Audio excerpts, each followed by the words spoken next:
Yeah, those last 3 days of grade 12 were probably the best days I've spent at this school, to be honest. They put me in the sick bay, and everyone who came in was obviously crook or pretending to be crook, and I'd just sit there going, mate, you're not crook. Or, yeah, you look awful, actually. And I don't think I threatened his car. I just said I was going to water bomb him on the way out. So, yeah, thanks for that.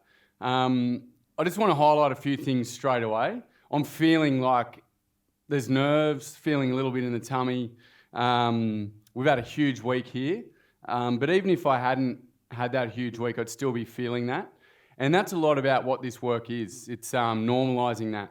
Because a lot of young blokes, they might shy away from an opportunity to talk to a mate or shy away from an opportunity to reach out to a group when they need to. So that's a lot about the work that I do. So tonight, if I look uncomfortable, if I get to a spot where there's emotion, I'm just going to sit with it, because for me, that's what this work's about, is normalising that. We spend a lot of our time puffing our chests out, shoulders and things like that, and if you're a bit like me and built like a brown snake and you don't really have shoulders, I've sort of used that emotional muscle, and I'm doing my best to grow that. First thing up as well, I'm not a psychologist, psychiatrist, counsellor, anything like that. I'm a school teacher of about 13 years, I was, and a part of my life got me to the point where I was like, I want to step up into a bit more of an uncomfortable situation, and I'll go into that in a second. So yeah, I'll give you a bit of an idea of the work I do, but as well, I'll give you an insight into my life. I've got the clicker here. For some reason, having a clicker in your hands always makes you feel comfortable, even though I'm not going to click it for about another 5 minutes. Yeah, that's some of the things we do, we'll cover it up with a clicker. I feel important. So yeah, I grew up in Tugun, just down the road, and really proud Tugun boy as well. Like, the emotions on that. Like, I'm really proud to be from Tugun. Really proud to be from here, to be honest. Grew up doing my best playing footy at Tugun Seahawks. There was no Currumbin Eagles in my day, it was just Tugun Seahawks. So if you played for the Seahawks, that was it. I also played soccer, played up at Palm Beach at the Sharks, played about 12 years up there, or 11 years, and loved my soccer. It was awesome. Went to school at Currumbin State School, and a lot of the teachers that I had there I still see around. When they see me, they'll sort of do this. Some of them come straight up and go, mate, how are you going? How many stints have you done so far behind bars? And I go, mate, not many. None, to be honest. And that sort of shocks them. So life for me growing up around here was like for a lot of young blokes. Surfing, riding my bike to school, just having a really good time. And it's interesting, I get to that emotion straight away. And I'll be honest straight up too, I've got my mum in the room, so I want to really acknowledge her. She's an amazing lady who has obviously been on this journey with me. And I wouldn't be able to do this work if I didn't have a mum like her. So I just want to let you all know that she is in the room. At the age of 10, my world changed a fair bit. Mum and dad split up, and I came home from school, I think, one day, and there was a note on the table, and Mum put us into the car, and we started driving out the driveway, and I was going, what's going on? What's going on here? Where's the old boy? And we got up we're on our way to go to Brisbane to stay at my auntie's place. And we're going to Brisbane the old way, the Labrador Southport Road. And I've asked Mum since why we went that way, and she said, I wanted to go the slowest way possible. And the reason for that was she had to tell us something. And we're going past, I think, Cab's Steakhouse, when she turned around and said, I don't love your dad anymore. And it was a huge moment for me. I remember getting the door of the car and putting my leg out, and my oldest sister, Sarah, grabbing me and ripping me back in the car. And I remember just going, wow, what's going on here? She took us to Brisbane, and we sat around up at my auntie's, and we had a conversation about it, tried to have a conversation about it. I was 10. I had no idea what was really going on. I just wanted to know where Dad was, in a sense. I wanted to know what was going on. A couple of weeks after that, we're back at Tugs, back at school, living at my grandparents' place. I was back at Currumbin State School. But I'd changed a bit. I turned into this kid. I was always a smart ass and I was pretty good at it. Sort of prided myself on it.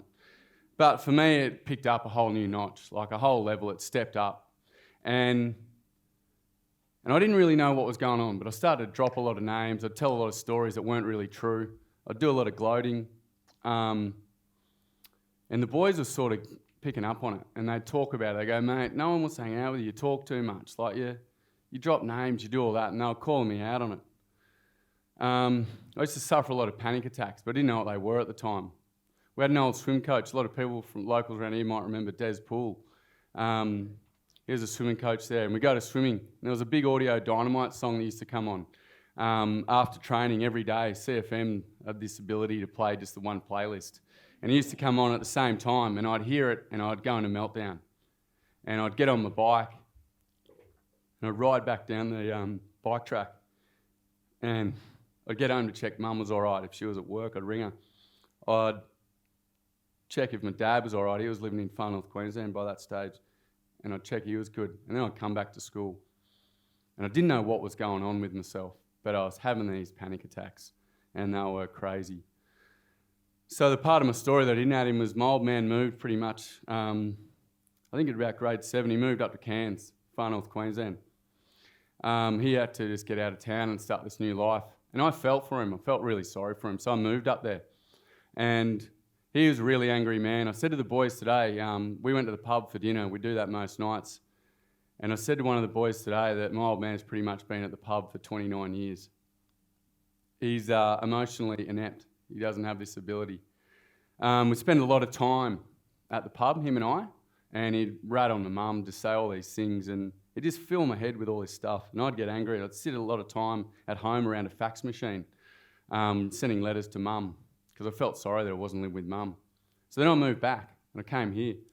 Came to school here in grade 9. I remember the first day of grade 9 here, I walked out to the English room, where I was that first day, G2, the room, and I sat out the front of it today. And I remember walking in, and I didn't know it at the time, but one of the boys had said to the rest of the boys, don't talk to Tommy, the guy's a dickhead. Like, don't talk to him. So I walked into all these blokes, and I wanted to see my mates, and no one talked to me. And I sat down, and for weeks, I sort of went through this motion of blokes just putting shit on me and teasing me. I've got this crazy freckle on my nose. They'd put shit on me for this, physical feature that I had that I couldn't really help. And it was this journey that I was starting to get on. One way for me to go up against it was to become even louder, become a bigger smartass. And I did it well. I spent most of my time here, again, like I said, with the principal at the office. Macca's in the room, he's nodding his head. He knew me as a student. I was an angry kid, but I didn't know how to get it out. I didn't know how to talk about it. I didn't know what to do.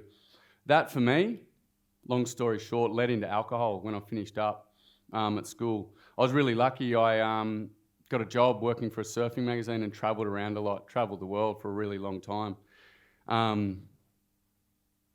But for me, it gave me a really good opportunity to drink a lot, party a lot, and do a lot of the behaviours that gave me the opportunity to forget this story that I had in my head. But a lot of those behaviours were destructive. There's a man on the panel tonight who, Timmy Baker is my brother-in-law. He had at one stage in my life gave me this epic opportunity to listen to music with him, hang out with him and his mates, realise there was more to life than going to Surfers Paradise. I stopped doing that at 17. My fake ID just didn't look like me at all, so I said, boys, I've had enough of the nightclub scene. But yeah, that alcohol for me was huge. It gave me the opportunity to be loud, gave me the opportunity to tell the boys that I was sad, gave me the opportunity to be angry. And that's what alcohol does for you. Played out in my life for a really long time. A lot of times with mum, sitting around the house, getting angry at her, telling her how hard it is not to have an old man who, doesn't care about you, all that shit, all this victim behaviour, and dragged her through it all. It was torturous for her and for me, because I'd wake up the next day. More so for her, it was torturous because I'd be sober the next day. The night before, I was blind drunk, so I could say what I want, and I wouldn't really remember it the next day, but I'd wake up to her sobbing and in tears. Got to a point in my life where one of my best mates, he's 68, he's a local fella around here, Neil Pringle's his name, Bing Pringle, Johnny would know him. A lot of people might know him. He's one of the great men. He just said to me, mate, you reckon this is working for you? And I said, yeah, mate, this is going good. I'm sweet. Everything's good. I had a girlfriend at the time. Came home one day to her with another mate of mine, close. I said, what's going on here? Moved in with a mate of mine who's in the crowd here tonight. Again, the behaviours came in with the alcohol. Great way to mask all this, drink a lot, rip in, do all that sort of stuff. That stopped working the morning that in his room, in his shower, he came into me in the fetal position, completely naked, and he picked me up, walked me out, laid me in a bed in his house and said, mate, we've got to do something about this. Again, the penny didn't drop. Got to a point, and I talked to the boys about this, a Coke bottle moment. As blokes, what we do is we just jam stuff into Coke bottles. We just jam it in. We go to the fridge, we get all of our issues, and we get them in and we push them in there and we hide it, and then we throw it back in the fridge. That's what I've been doing. I've been pushing away all this anger, all this stuff, and I've just been jamming it and dealing with it on my own. Got to the point of one night, sitting around a table. I live in Sydney now, in Avalon. One of the great issues in Avalon is gluten and almond milk. So I was sitting there with a couple of blokes who were telling me I need to see a kinesiologist. To all the kinesiologists in the room, like, I respect you for sure. But I was there going, I got 29 years of shit built up on me. I got barnacles and all sorts of stuff. My Coke bottle was jammed full. There was a bottle of wine in front of me, and I said, mate, you can jam the kinesiologist fair up your backside. And I picked up the bottle of red and I sculled it and I threw it. At the time, my 5-year-old boy was asleep in the house. My 7-year-old girl was asleep until they woke up with a smash of a bottle. My little girl screamed and closed the door. My little boy came down and begged me to stop. But for 8 hours, I trashed the place. Got to a point about 3 a.m. where I was underneath the house and I was literally saying to my mate who stuck around and to my wife, I just want my mummy. I've been telling this to the boys, this story. Not mum, I just want mummy. I want mummy. I want to go to Queensland. I want to go home. And it was this moment, this moment where it dropped for me. And I woke up the next morning and I rang Bing and he said, you're not going to do it again, mate. I said, what's that? And he said, you're not going to pretend this shit is only when you're drunk. And he called me on it and he gave me what this workshop's about. He gave me a platform to either step up or he gave me this option of, mate, you're gone. Like, I'm going to walk because I've had enough. If you know Bing, you know his story. He's been through a lot. So I stepped up. I got a little red dog. I walked into a rehabilitation centre in Sydney. They didn't put me into a program, but they sent me to a lady called Elizabeth, who I've been seeing for 3 years. And I had this conversation that I've never had. And I got all this stuff off my chest. And I spoke. I dropped the victim mentality. I started to listen to other people, other stories about where my father had gotten, how he got into, why he is like he is. I listened to my mother and why she decided to have another partner and not be with my father anymore.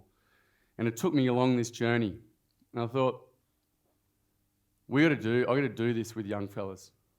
I got to give young fellas the opportunity to step up and find that platform. And that's what Find Your Feet is. I don't always stay on that platform. I fall off it a lot. About 6 weeks ago, after a pretty heavy Christmas, a lot of family, a lot of pressure, a lot of stress, a lot of work last year, I fell off it. I got in the car. Again, Mum was in the driveway. My stepdad was there.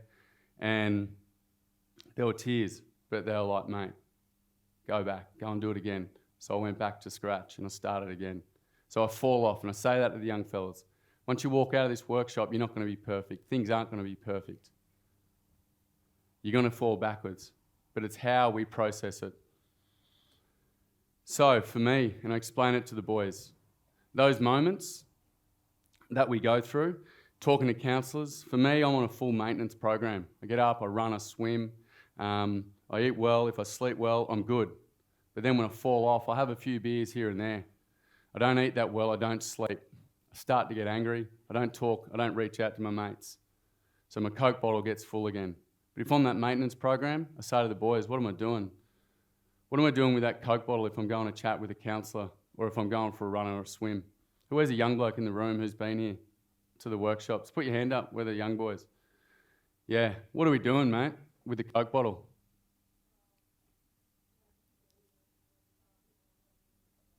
Yeah, it explodes if we don't do that maintenance. So every time we go to a counsellor or we have that conversation, we take the lid off just a little bit. What happens to the pressure in the bottle? It gets released.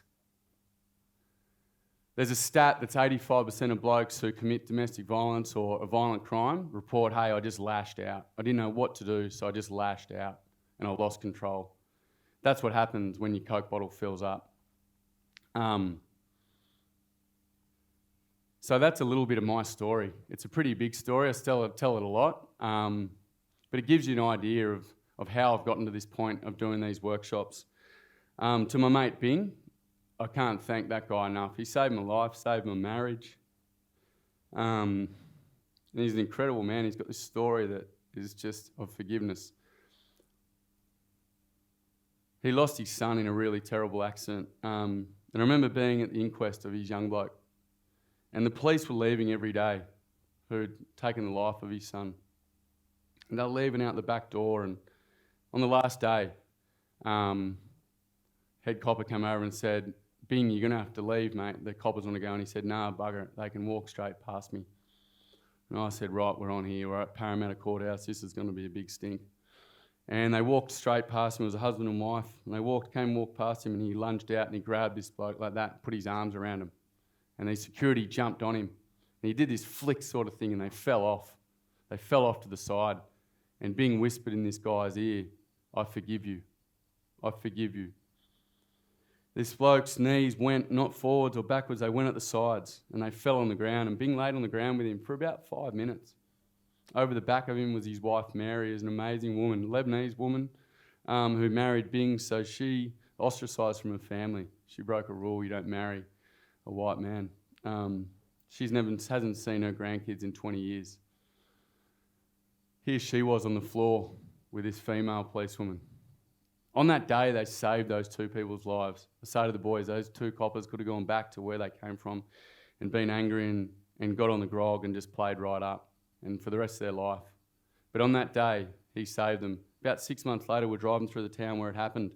And I said to him, mate, how does it feel to be here? And he goes, it's hard, but on that day, I handed over all the anger and I handed over all the bitterness. I said, mate, why? And he said, because if I didn't do that, it would have killed me before it killed him. And I thought about it, and I thought about my father, and I thought about this workshop and how we can make this workshop work.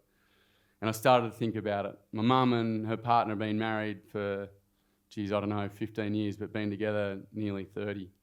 I love my stepdad to no end. He's one of my best mates as well as a father figure.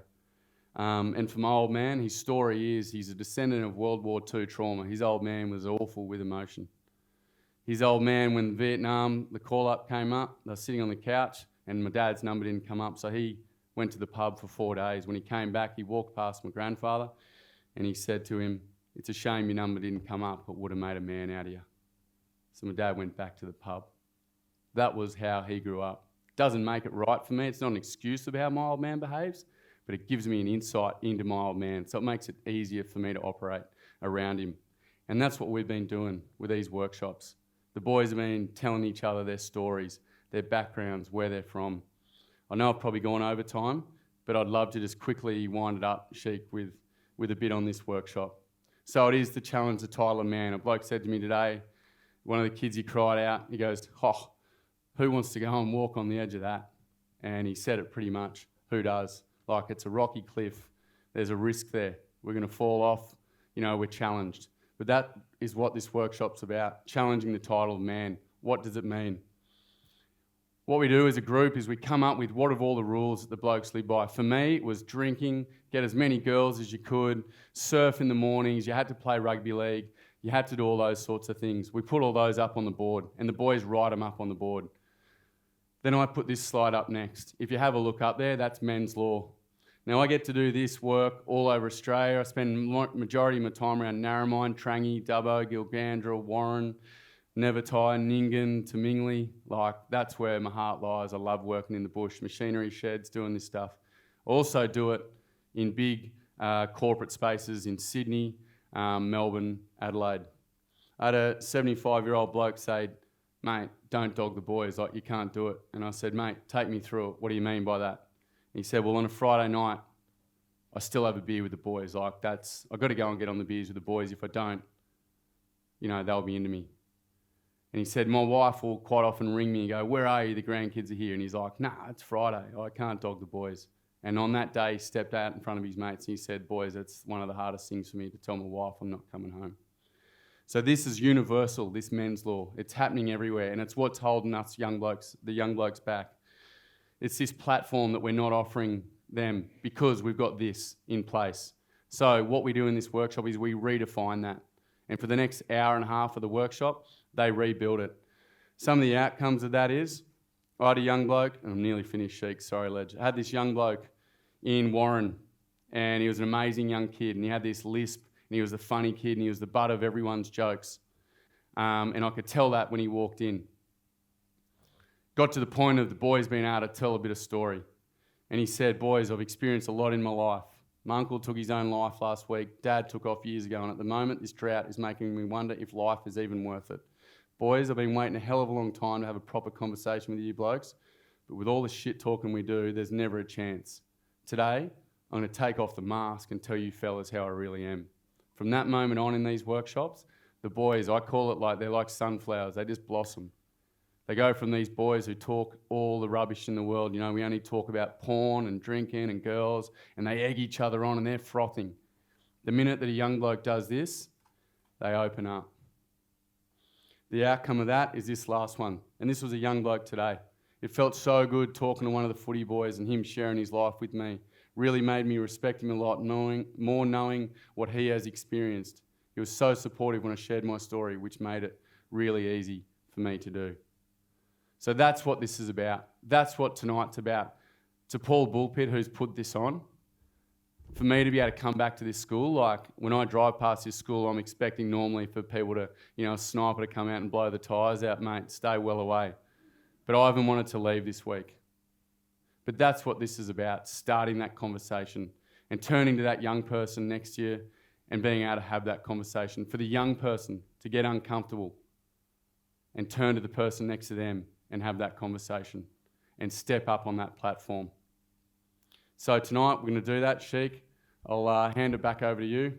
And sorry for going over time, brother.